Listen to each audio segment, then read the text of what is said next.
부담 가지시는 분들 많이 계세요. 애를 둘을 낳고 셋을 낳고 해도 산부인과 오는 건 정말 적응 안 된다 이러면서 검사할 때마다 좀 불편해 하시는 분들도 계시거든요. 근데 뭐 늘 오시는 분들은 그냥 뭐 아무렇지도 않게 진료 보시고 치료 받으시고 하는데 그런 거에 대한 이제 부담이 있으신 분들도 있어요. 그런데 하물며 그 어린 친구들, 미성년자 병원 오기 굉장히 힘들단 말이에요. 내가 이제 산부인과를 갔다 이런 거에 대해서 뭐 누가 알까봐 걱정이 되기도 하고 그런 상황 자체가 겁이 나기도 하고 그래서 오기를 많이 꺼려하는 거는 맞아요. 그런데 한 번씩 물어보시는 게 산부인과를 가고 싶은데 엄마랑 꼭 같이 가야 되나요? 미성년자인데 뭐 부모님이랑 같이 가야지 치료를 받을 수 있나요? 이렇게 물어봐요. 그런데 그건 아니거든요. 엄마랑 같이 오는 경우도 있어요. 뭐 생리통이 심해요.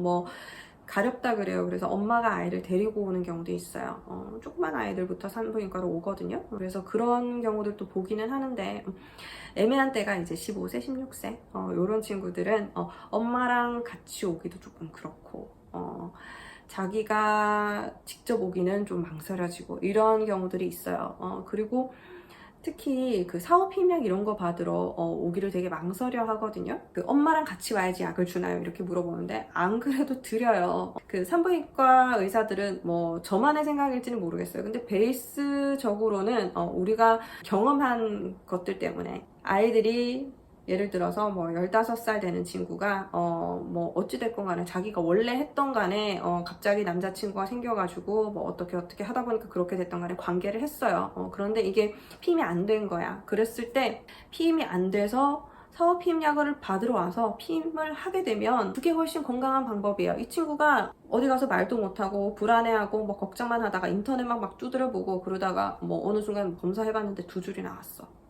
그렇게 임신이 되고 찾아오는 것보다 낫지 않아요? 사업 피임약을 먹는 게. 그리고 그때 처음 이제 2줄을 발견했을 때 그때 병원 오는 게 낫지. 나중에 배불룩 해가지고 오는 것보다 낫지 않아요. 그리고 정말 만삭돼서 오는 친구들도 있어요. 그리고 뭐 20주, 30주 될 때까지 정말 살찌는 줄 알았다, 몰랐다는 친구들도 있어요. 그래서 교육을 더 잘하고 더 열심히 진료를 봐야 되는 부분이지 이런 이제 친구들이 오면 아니야, 안 돼, 엄마랑 같이 와 이렇게 쫓아내진 않는단 말이에요. 그래서 저는 중학생이 와도 고등학생이 와도 한 명의 사람으로 존중을 해주는 게 맞다고 생각을 하거든요. 저한테 계속 다니는 분들도 있어요. 그거를 내가 뭐 엄마한테 전화해가지고 이 친구가 산부인과에 왔는데 엄마 관리 좀 잘하세요 이럴 거는 아니에요.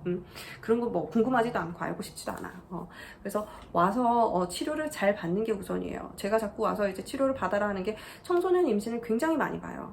그런데 그때 이제 임신을 해서 수술을 해야 될 때 부모님한테 알리는 거예요.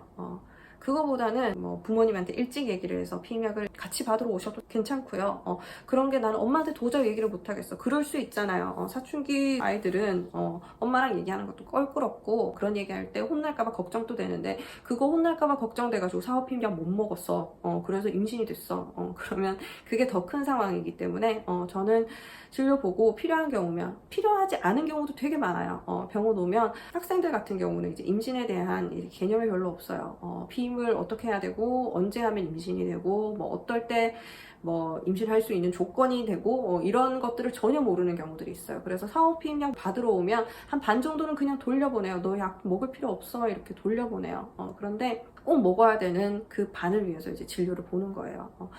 내가 막 불안하고 그렇잖아요. 어디 물어볼 데도 없잖아. 친구들 다 고만고만해요. 내 친구들도 다 뭐 15살이지 뭐 나보다 뭐 경험이 되게 많은 친구 있어요. 그런 상황에서 고만고만하게 머리 모아봐야 뭐 특별한 답이 안 나와요. 그리고 네이버 이거 물어보잖아요. 지식인 저도 답변 많이 해봤거든요. 무한 뭐 반복이에요. 이게 똑바로 대답을 해주는 사람도 잘 찾아보기 힘들고 그 대답을 들었다고 해가지고 내가 그게 그 대답으로 이제 완벽하게 내 질문이 해결되는 것도 아니야. 나는 끊임없이 불안하고 끊임없이 뭐가 안 좋아요. 그래서 그거를 해봤자 밤새도록 밤만 새지 그게 답이 안 나오기 때문에 내가 불안한 상태가 있고 어떤 조치를 해야 될 것 같고 뭐가 이제 걱정이 된다 그러면 병원 오시면 돼요. 병원 와서 상담받고 약이 필요하면 약 처방 받으시면 되고 치료가 필요하면 치료를 하면 되지. 성병 이런 거 걱정하는 분들도 있어요. 그리고 10대 성병이 정말 많아요. 생각보다. 뭐 10대에서 이제 성관계를 하는 친구들이 많은 거는 아닌데 질염으로 검사하러 오면은 꼭 그 성병 검사를 하거든요. 비율이 꽤 높아요. 그래서 그런 프로텍션에 대한 개념도 별로 없기 때문에 콘돔을 잘 사용하지 못하는 경우도 많고, 어떤 남자랑 내가 이제 관계를 했을 때 조금 안전할까? 이거를 재보지도 못해요. 그냥 이제 어떡 하다가 이제 우발적으로 하고 병원으로 오는 거예요. 그런 것들 검사 받으러 오시면 돼요. 내 남자친구가 뭐 소변 볼 때 아프다 그래요. 뭐 성기에 뭐가 생겼어요. 이러면은 병원 와서 검사하고 치료하셔야 돼요. 그거를 내가 오래 끌어서 좋을 게 없단 말이야. 불안불안하면서 뭐 기다린다고 해서 뭐 병이 저절로 낫나? 뭐 그런 게 아니니까. 와가지고 치료만 하면 간단하게 끝날 일을 이제 고민하면서 막 한참씩 보내는 거예요. 뭐 그렇게 되면 그게 더 안 좋죠. 그래서 너무 걱정하지 마시고, 내가 뭐 중학생, 고등학생 온다고 야단 안 치니까 병원 와서 적절한 치료를 적절한 때에 받으세요. 그거를 저는 더 중요하게 생각해요. 이거 보시는 뭐 딸 두신 어머님들 조금 화가 나실 수도 있는데 그래도 내가 모르는 데에서 이제 많은 일들이 일어나고 있어요, 어머님들.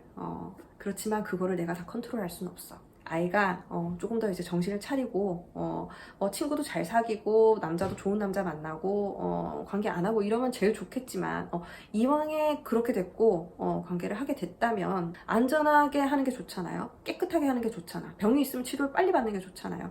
그래서 저는 그런 면에서는 학생들도 산부인과를 잘 다녀야 되고 잘 치료받아야 되고, 그런데 이제 문턱이 너무 높아서는 안 된다고 생각을 해요. 그러니까 병원 오세요.